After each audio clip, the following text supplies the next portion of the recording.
So can we all just admit that Aunt May's death hit all four of us very hard? Yes, for sure. Yeah, because it was like emotional so much, but like not just simply the shock, when the glider actually hit her, but like when because you think like okay, maybe she's got injured, then she got up, and you could definitely see that there was something wrong with her. But when she said that with great power comes great responsibility, you knew like, okay, yeah, exactly. That was my reaction as well. Like I was like, oh no. Like I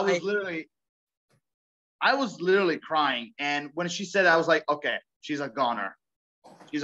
And Yeah. that was powerful. Like every single version we knew had their own Uncle Ben, and we got this time our Aunt May. Exactly. I do feel, however, that Uncle Ben always was there in one way or another. But I feel since this Spider-Man is very young, he doesn't really want to admit Uncle Ben. I feel like this universe is Peter, the MCU is Peter. I feel like his Uncle Ben died when he was younger. Mm-hmm. Before he got his spider powers, when Peter was younger. And I feel like Ben definitely told him with great power comes great responsibility. Because whenever Aunt May says it, he responds with, yeah, I know. It's very emotional for him. And you're right. So I would have loved to see Uncle Ben. I wish they would have referenced to Peter, this Peter's MCU's Uncle Ben, like at the graves. I wish it showed Aunt May's beside his, because that's how it is in the comics and in the video games and everything. Their gravestones are always directly beside each other.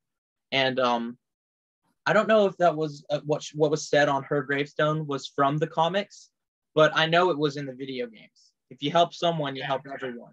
It was definitely in the video games. So they might have pulled that from the video games because she was like with Feast and everything. But the scene with Happy, especially, like he. Mm-hmm. Oh God! You could tell he was like, he put it like, he immediately like looked at Peter and he knew, and he put his hands out the window. He was complying with the cops because he didn't want to have to deal with that. Like he knew what happened. Yeah, exactly. What do you think, TK? What was your reaction with Aunt May's death? No, I thought it was risky, but I think it paid off. I think it added a lot more emotion to the movie. However, I sort of deviate a little bit with what I think about Uncle Ben. I think there is still an Uncle Ben out there, but I think he's going to probably wind up. I think that he's probably will come back and he'll have been turned by Hydra or someone. Is that a storyline in the comics? Is that a storyline in the comics? No, I just think they're going to do that with him in the movies, though. I just think they're going to like have him come in and like have him be maybe not a villain, but have him maybe be like on the wrong side. Maybe he faked his death for something, and he's like being like wrongly manipulated into being a villain. And he doesn't know that Peter is Peter because he lost his memory. He didn't know he was Spider-Man. Or Uncle Ben is Mephisto. Jesus, TK, you and your fleeting Mephisto. You got some dark theories here. But I do like the idea of Ben still being alive somewhere in the MCU. Hayden, 1 sec. I mean, honestly, him and his bleeding Mephisto thing. Like he's really obsessed with this character. Oh man. I think it'd be interesting. I think it'd definitely be interesting to see Uncle Ben back in. Yeah, but it's impossible for him, to be with Hydra, because Hydra is actually gone in the MCU. Yeah. They're already. I think TK was just saying Hydra as a way to it's like a bad organization that's like manipulating him. Yeah. And I could see that happening, because like the whole plot of the movie would be like based around the fact that Peter knows it's Ben because he's seen Ben before. He's seen pictures of Ben, but his Uncle Ben doesn't know he's Peter Parker because the memory got erased. He would have seen it on the news before, but the memory got erased. So it'd be like it'd be conflict in Peter. Like, oh, should I stop him? Should I tell him who I am? Will he remember me? It'd be interesting. Definitely interesting. Yeah, exactly. What if? Sorry, go ahead. Yeah, I was trying to say, what if he got manipulated by Kingpin? Ooh, I like Yeah, that. that's an organization that could be very manipulative. I mean, you saw it in the Hawkeye show with Kate Bishop's mom. She was very much manipulated into his mafia, whatever you call it. And also, come on, we all can agree that we would love to see Vincent D'Onofrio going against Tom Holland. Yeah. Hell yeah. Definitely. I was hoping for Spider-Man to show up in the Hawkeye show in some way. It would have been very cool, but it never happened. They did like a tease for it as well. If you saw, they did a tweet where they were promoting Hawkeye and they had a web emoji in the text. Nothing ever came of it though. I do have to say, if they were to ever do some type of project with Rogers the musical, I would love if they had a Spider-Man like part in it. Like Spider-Man would like be like fighting against like Captain America, and it'd be just like some type of tap battle or something like that. Rogers the musical too. Yes. The final battle is actually the battle at the airport. Yes, exactly. That'd be also. Oh, I know. Well, Tom Holland actually has dance experience. True. He's you know the umbrella performance. Yeah, he was also Billy Elliot. Yeah. Billy Elliot in the UK. He played Billy at one point. Oh yeah. Not to mention his embarrassing dance moment with Madonna. Yeah. Yeah. I'm telling you, there is just so much like going on in this movie. We obviously have like a lot of thoughts, theories about other projects that can go on. I did want to, since we've been talking about them for a while, I did want to ask Toby and Andrew. This was the big, like, are they gonna show up? Obviously, everybody knew, but as soon as like it was more of a doubt in the back of everyone's mind. Like, is it true? Are the rumors true? Continue. Yeah, exactly. And is TK was talking about the advertising for this movie. The advertising for this movie wasn't very good, but I will admit Marvel and Sony, they stayed with it. Like they literally, obviously all the villains were revealed, but they stayed with it, and I give them all the props for that. And when we saw it, can I just say, like you said, we all had in the back of our heads, that Toby and Andrew could appear, like you said. But I think the biggest clue that we got when basically Lizard kicked himself. Right, yeah. I was talking about that. Yes. I think I sent you the link to that. Yeah, it was like the Polish trailer or something. They forgot to cut it, and they green screened Andrew out kicking the Lizard, and he was just like yeah. Because honestly, I was talking to you, Peyton. Like you just hit him when was it the ghost of Uncle Ben? I think Lizard. I think Tom Holland said this on Jimmy Kimmel Live. Said, "Oh yeah, I think the Lizard smelled a really bad fart." Yeah, but remember, Tom Holland also almost screwed up the spoiler of Toby and Andrew, because when him, Zendaya, and Ned were watching the trailer, he was like, for a second, you can hear he was like, "Where? Wait a minute! Like, where's the?" Mm-hmm. Like he was trying to say, "Where is Andrew? Where is Toby?" Yeah, right. Peyton. For sure. Yes. Can you hit the pause on recording for 1 second? I need to run real quick. I'll be right back. Okay. Okay. So before I start we go with the other next surprises that we had in this movie, and there was a lot of surprises. But I will say this. I just want to mention one thing. Okay.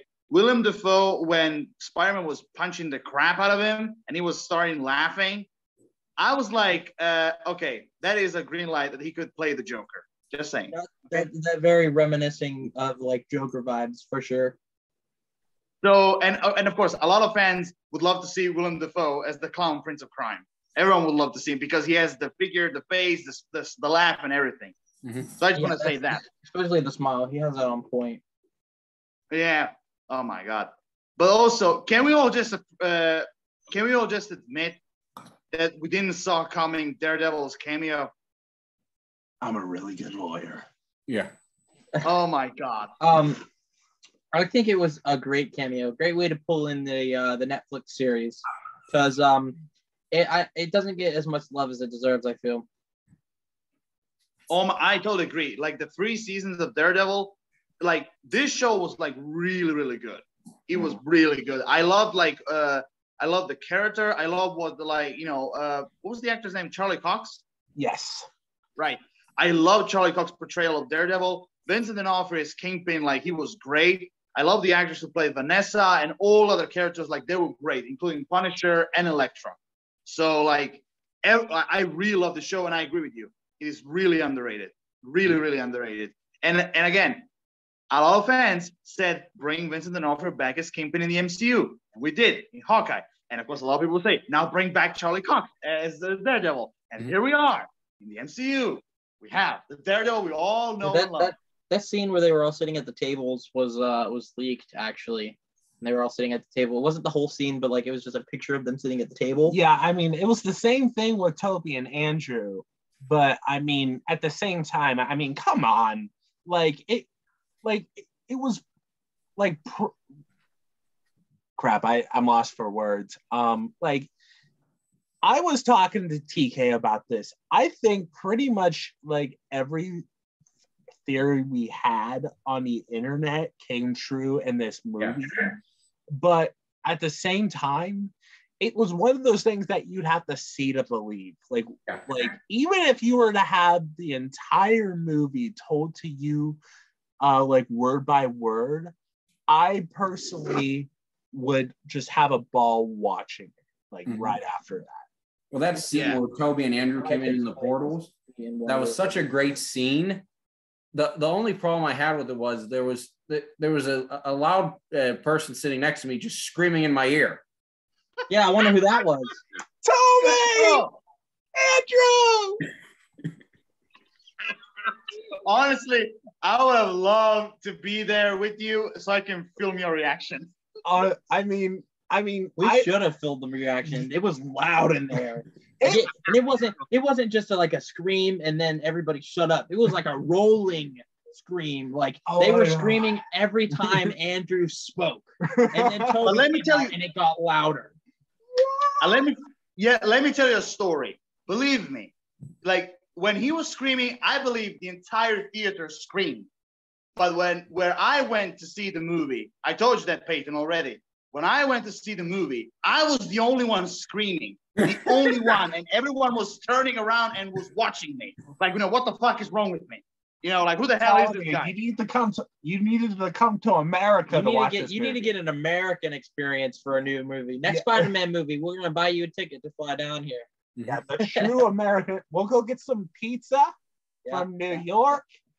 We'll go get an American cheeseburger, Iron Man 1. We'll go yell for some American cab drivers. I'm telling you, we'll have the true New York experience. Yeah. we should take a trip. Thank you very much. Thank you very much for your offers. Really. But even still, oh my God, like the reaction, like you said, TK, like when they opened the portal, honestly, at first, I felt like it was Tom Holland's Spider-Man. But then I was like, wait a minute. It doesn't look like Tom Holland's costume. I was like, no. Like, literally, that was my reaction. No. You should have and then we were all sitting and watching the movie, and like the atmosphere was low because Aunt May just died, and they're talking about how they need to get into contact with Peter. So we're just sitting there. We're all kind of sad. We're getting over. We're like wiping our tears away. Yeah, Jacob over here like looks at me and goes, so like, I think it might happen. I looked over at him and I said, "This is gonna be it. It's coming soon." And then Ned goes, I just wish we could see him again. And then it sparks. And then I'm like, Peyton, I looked over at him. I swear, I sat up in my seat. I was like, all right, Aunt May's, it's fine. The scene is over. And I looked over at him. And then when he opened up the portal and you saw the silhouette and I saw the bigger lens, the bigger white lens, I immediately went, Peyton, this is it. This is it. I was looking, like, there was like 2 people between us or something, one, like someone between us. So like I had to look over at him like this. Like, we were pretty far apart and we were freaking out. Like I reached across the person that was sitting in between us and I was holding his hand from across the way, like we were shaking. And we were in costumes too, so like we were sweating and it was hot and we were getting like so excited. By the way, for the audience, I was dressed up as Tobey Maguire Spider-Man, human spider from the first Spider-Man movie. And Miles Morales. I was Miles Morales. Just commenting right here. I have this hoodie. He wore it to one of the Spider-Man showings we went to, and there's still popcorn kernels left over from the inside of the hoodie pocket from Spider-Man No Way Home. just a little fun fact. Look at this. He was throwing popcorn everywhere. It was like, oh, that's embarrassing. Anyway, TK, tell me, what did you feel of Daredevil's cameo? Yeah, I liked it. That was one of the rumors. I don't remember when I heard that rumor, but that was one of the rumors I heard. And I think there was actually, I forget if there were pictures of it or something a while ago, or maybe it might have been a picture of a script or something. It was the dialogue for the scene. That's what it was. Right, yeah. Honestly, I wasn't overly surprised. I mean, I was glad he came in. I wasn't overly surprised though. What was funny about the scene was like everybody else in the theater, like they were like, the first showing, a lot of people knew who I was, but like the next 4 showings I went to, like everybody, like I heard people saying, "Who the hell is that?"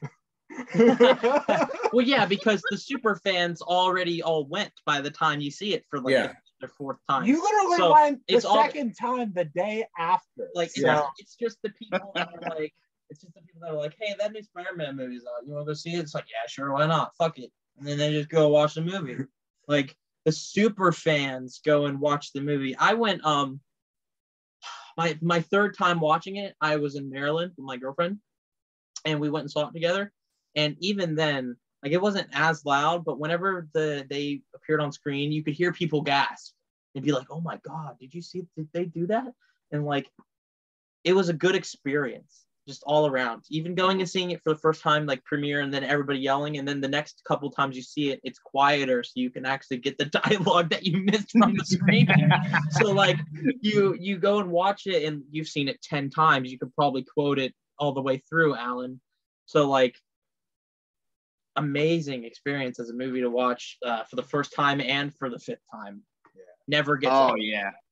Oh, I know. But I would say this: my 9th and 10th experience, and when I was watching Spider-Man No Way Home, like I would say this: some people actually were a little bit irritated by me because no, not because of how many times I went. It's because the 9th and the 10th time I watched this movie so much. I was so much into it that I knew every single fucking dialogue of the movie. And you were sitting there, like, you were doing a play-by-play of the lines. And the people next to you are just like, hey, I'm trying to watch a goddamn movie. No, I mean, like, there were some people actually there was basically like few seats away from me. And like, I was like repeating the lines all the way until Dr. Octopus appeared. And, and the last thing I said, what would you done? What have you done with my machine? And then basically the guy next to me, actually a girl and a guy, they basically like stopped me. They were like, hey, psst. They were like looking at me and they were like, would you please shut up? We're trying to watch. No way. Your machine? What do you mean your machine? Listen, sir, I'm pretty sure I can help you with your machine. Find your machine. If you could just put that car down. When I had a chance. What did you say? But I will say this. Oh God, I will say this. Every single line that Green Goblin said, I repeated with him. because like, this time I was like a little bit quieter, so they wouldn't notice. But I repeat every single dialogue the Green Goblin said, because every single line that this guy said were so memorable. Yeah, for sure. When I saw Norman finally become like Norman, and him sitting at Feast, I was like, I'm waiting for it. And then they get to the dungeon, and he's like, I'm something of a scientist myself. I was like, yes. Peyton, you said you went to see No Way Home with your dad, right? Yeah. Now, what did he think when the other two Spider-Men came in? I tried looking at his face. Didn't really seem impressed. He was probably like, he's that's not great. the type of person to really get excited about it. Yeah. Yeah, I think I guarantee like pretty much like all of our like parents or whatever, like they're basically like okay. Yeah. I mean, if we would have taken them to like the premiere, then I feel like they would have joined in with the cheers and shit. Yeah. Because my parents pretty much knew that they were going to be in the movie because I was talking about how I wanted them to be in the movie before we went and saw it. And then when I came home, I was telling them, I was like, dude, everything that I wanted happened in this movie. And then my mom was like, okay, so Toby and Andrew are in it. Got it. And I was like, no. I didn't say that. I didn't say that. So my dad ended up seeing like spoilers on Twitter, and he was watching he told me that he was watching a football game, and they had a trailer with Toby and Andrew in it. How's that possible? I didn't. I was like, there's no way that they would spoil it in a trailer for the movie during a football game, but apparently they did. He literally saw all three of them swing in and land on the Statue of Liberty in this trailer. So I was like, okay, I didn't know that they did that, but I guess they did because he said he saw it. If my mom went to see it, my mom would see the Spider-Man come in, she'd be like, that's great. Who are they? Are they a band? Are they in a band? Are they a band? Is that a band? Are you in a band? Are you in a band? I would say this with my parents, they are actually the exact opposite. Like first and foremost, like when I tried to introduce my father the MCU, like in general, because there was one movie that actually he saw it on TV and he was really interested, and I told him like to watch it all the way till the end, which was, by the way, it was Avengers Infinity War. No shit. And basically like he was watching it, and after the movie finished, he was like, what the fuck did I just watch? Like who is this guy? What the hell is happening? Where are these little gems? Like I was trying to explain him basically step by step in short terms, even though I always talk like so long, but I try to be short. And every time a question. And then after I was trying to explain him, when I was halfway through, he got irritated. He was like, listen, oh my God, I don't have time to listen to all this. Like at that point, you should have just been like, all right, Disney Plus, Iron Man, start from the beginning, like. Don't worry. He will start when Disney Plus comes in my country this summer. Oh, nice. Yeah, for sure. Yeah. I hope Spider-Man gets added soon to those, because it's getting kind of annoying trying to borrow Far From Home from him every time. I actually did get it for Christmas, so I actually don't need to anymore. But before Christmas, I was always borrowing Far From Home from him because I was like, I really need to watch this movie. Like, all right. Well, we've been talking about this for a while. Do you all want to like try to wrap up? Maybe say some. I wanted to ask everybody a question. If you tried to sum up Spider-Man: No Way Home with one word, what word would you use? Insane. TK? Amazing. Alan? One word. Okay. Let me try. Okay. Illuminating. All right. Well, I think I have the definitive one. You ready? Okay. Excelsior. Ah! By the way, You got it. I wish he could have made a cameo in that movie. He would have been so happy to be in that movie. Like the culmination of all the decades. I wish that they would have done. They did something similar in the Miles Morales game. They had a statue of Stan Lee in in front of the building that he was at for the games. Like I think in the games he was an owner of this diner. So like they had, whenever he died, they put a statue of him in front of the diner, a big bronze statue of him in commemoration for him. I wish they would have done something similar to that, like a statue outside of Feast or something, for Stan Lee. But yeah, nothing happened for it. Actually would have been cool. Like how could I put in like Stan Lee's unofficial cameo in No Way Home? I had actually a few ideas. I was talking to a few of my friends, and one of the ideas was like basically a picture of him as the founder of the high school where Peter Parker went.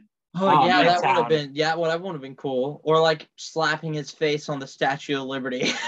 I said his big giant mustache. Yeah, he's just in a dress holding up the shield, and then Stan Lee. Honestly, though, also, I still love to. Sorry, go ahead. I mean, before we wrap up, I just want to say this: we have to mention him, J.K. Simmons, a J. Jonah Jameson. Like he was really good in this movie, and every scene he was in, he was awesome. It's kind of one of those things that you don't really even think about J.K. Simmons as J. Jonah Jameson, but then because he's just so great that like he just kind of blends in, and then you like, wait, J. Jonah Jameson was in that movie. Right. There's so much going on. It's like you kind of forget, and then when you remember, it's like, yeah, he's definitely worth talking about. He was kind of more of like a narrating device in a way. Mm-hmm. I'm just kind of talking about like, because by the way, we got 10 minutes left. Okay, so I did want to say that we were talking about pretty much a lot of things, but what did everybody think about like Peter Parker like having to deal with the fallout of like his secret identity? Because we obviously had to deal with that with Far From Home. Far From Home literally directly led into No Way Home. So what was everybody's thoughts on that? There was a lot of in between. Like we didn't get to see a lot of the struggle that would come with that. Mm-hmm. We saw him like go through legal troubles and he got paint splattered on him or whatever, but they skipped a lot of what he probably went through. Yeah. I guess it's a good and bad thing in a way. Right. So it's kind of hard to really think about that because we didn't get to see a lot of it. But I'm sure he probably was put through a lot of hell, Yeah. And I mean, honestly, that's one of the questions I always have for some certain superheroes. So I always try to imagine what will happen. Even when I was watching the animated series, I always wondered what would happen if Spider-Man's identity is revealed to the entire world. Not simply to some people, but like the entire world. So I was like, always had these different pictures, like what could happen. And honestly, the way how this movie handled it, like the revelation of his identity, I would say it was 96% closer to what I was expecting. Like, it was like, I was really satisfied the way how John Watts represented this revelation, how he will actually take on the world, basically. Yeah, there's, touching on a totally different topic, like the villains that they could use now are very slim.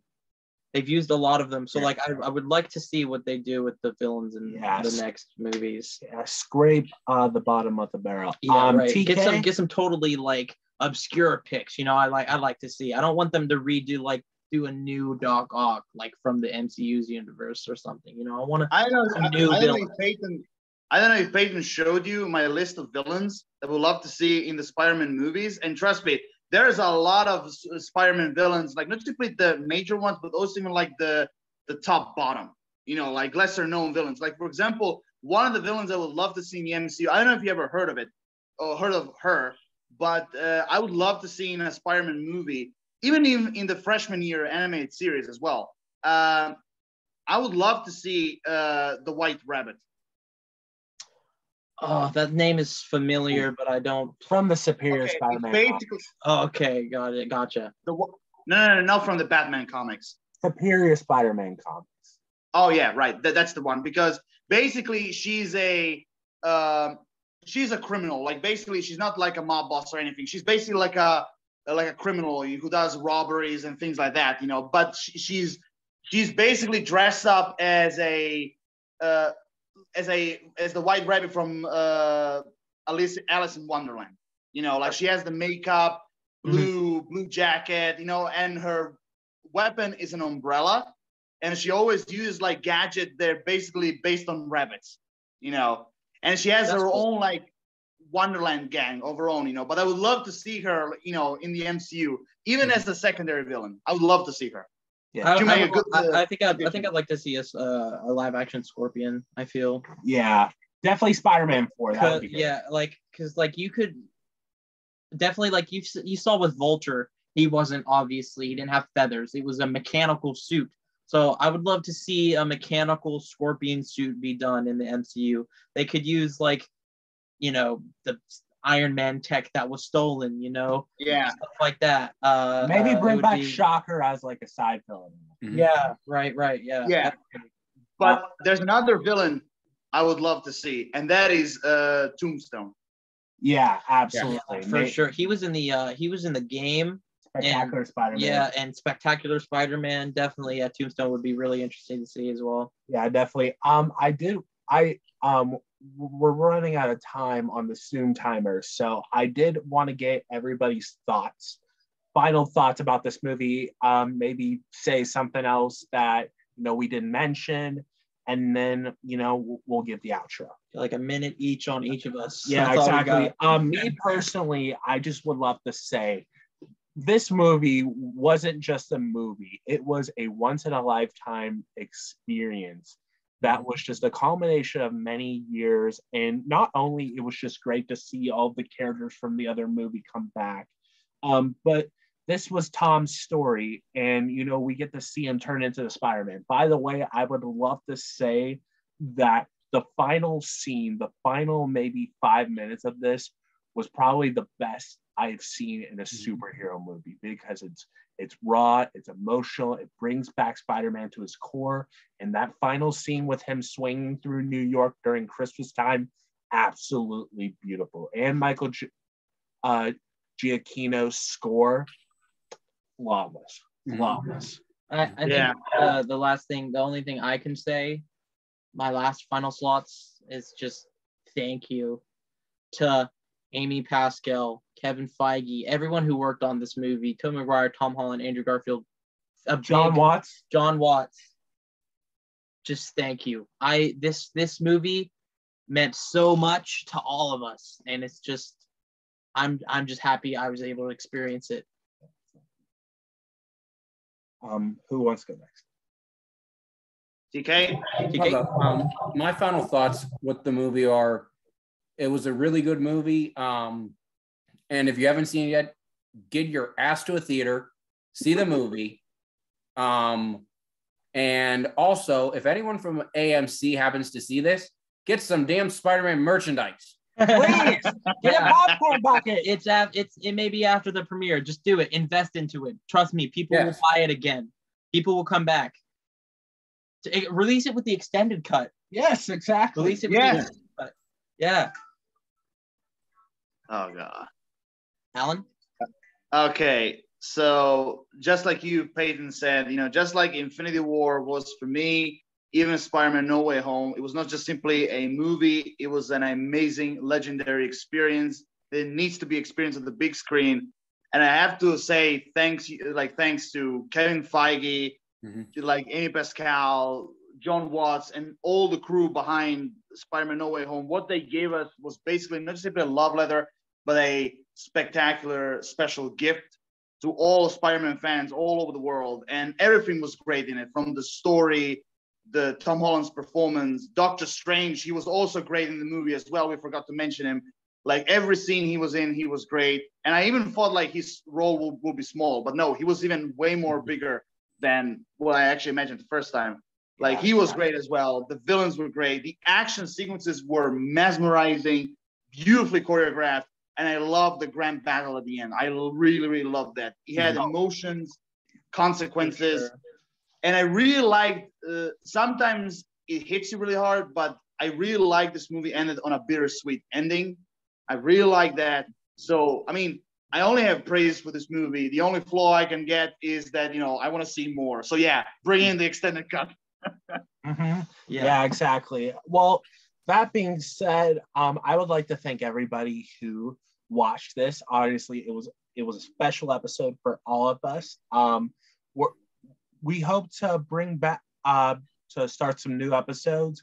I would like to thank Jacob and TK for joining us, and we hope we can have you again. And as always, I'm the panel protector. And I am Lord of Shadows. Go read some comic books, kids. We'll see you next time.